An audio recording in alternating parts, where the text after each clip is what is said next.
Hey, I'm Mike Janda. I'm glad you're back to the channel. On this video, we are going to talk about how to have smoother projects paid on time by your clients. If you have clunky projects, this is the video for you. A quick little tip that's going to help you improve the project flow. Before we dig in, check out my free courses down below in the description.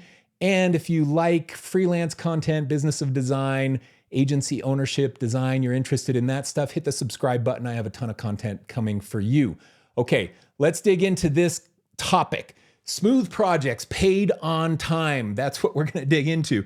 I had a lot of clunky projects over the years. A lot of clients coming in. I didn't know who to send stuff to. I had late payments. I had decision makers showing up somewhere down the road that I didn't even know existed at the start, and we're getting approvals from somebody who didn't really have authority to approve the stuff. And you end up with changes down the road and extra rounds of changes. It's all a mess. And there's a quick little thing that you can do at the start of the project that will help smooth everything out throughout the project. So, late payers, clunky projects, you need to define the roles of the key people on the client side at the start of the project. And you're going to do that this way. I think there's 6 things that we're going to define. Maybe there's 5. We'll find out at the end. Who is the client's project manager? Now, oftentimes we know who this person is because this is the person who's like scheduling meetings and stuff on the client side. We understand who this person is, kind of our main point of contact. But in these early phases of the project, you do want to confirm, just to be sure, hey, so our main project manager, when we have things for timelines and scheduling and stuff, that should be Sally, or that should be Biff Spencer. Who should that person be? And you want to confirm that with the client before you get started. The next thing to confirm is who is the decision maker. Okay, we understand that Sally's going to be our main point of contact, but who is going to be the person who has final approval say on your side? You ask your client that. Will they see every delivery, or will they only be seeing parts of what we give? Like after we get it approved by Biff Spencer, then they send it to the delivery or to the decision maker person. Who is that person? Who is that final decision maker? This is the one that kills you. This is the one that if you don't define this at the start, you can get into a huge mess. This is when you're going along thinking that the project manager is the person who can approve everything. And then all of a sudden on round 3, they say, well, I showed this to my boss, and my boss said that they want to go back to the drawing board, or they don't like where it's going, or whatever. And meanwhile, you used all your change rounds working with the project manager, and you don't have any change rounds because the surprise decision maker showed up 3 rounds into the project. So ask about it at the start. Define who that person is at the start of the project so you're not surprised later on. Next thing, who will you send invoices to? I loved doing this. This was kind of a game changer. Ask the client, who do I send invoices to? Should I send them to the project manager? Should I send them to the decision maker? Or is there somebody in your accounting team that we should be sending our invoices to? Ask about this at the start, because oftentimes you end up with a situation where you send this invoice to the project manager and they never forward it on to the accounting person.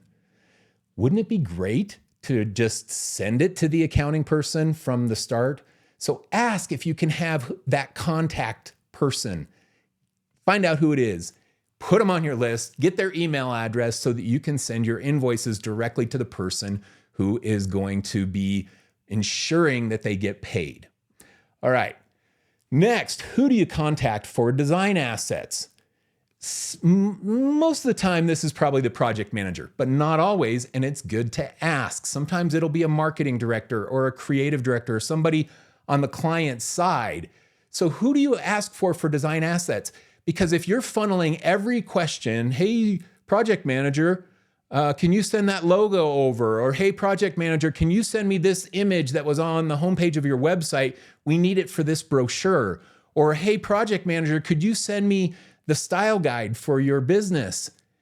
Man, if you just had direct access to the creative director or the marketing director or a designer on the client's team that could give you that stuff so you're not jumping through everything through that project manager. It can speed up and smooth out the project in general.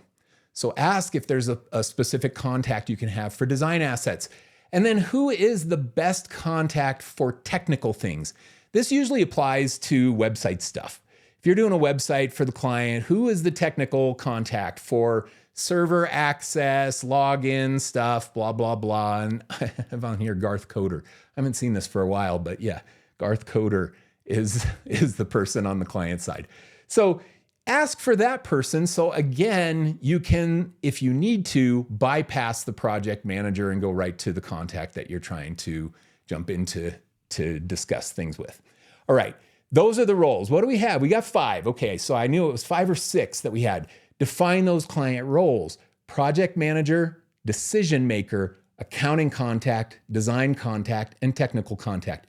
And if it is all the project manager, then great. At least you know it from the start. There's no harm in asking for this.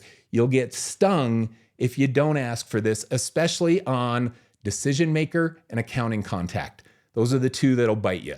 The decision maker shows up 3 rounds in, or the accounting contact never got the invoice because your project manager's inbox is so full that they didn't forward the invoice on. So doing this, defining those roles at the start in a kickoff meeting or in those early conversations for the project can really, really speed things up, smooth out the projects, and get you paid on time. All right, hope this video helps. Thanks so much for watching. If you like this video, hit the like button, hit the subscribe button if you want to see more content like this. I got a ton more coming. Thanks a lot. We'll see you again in another video sometime in the future.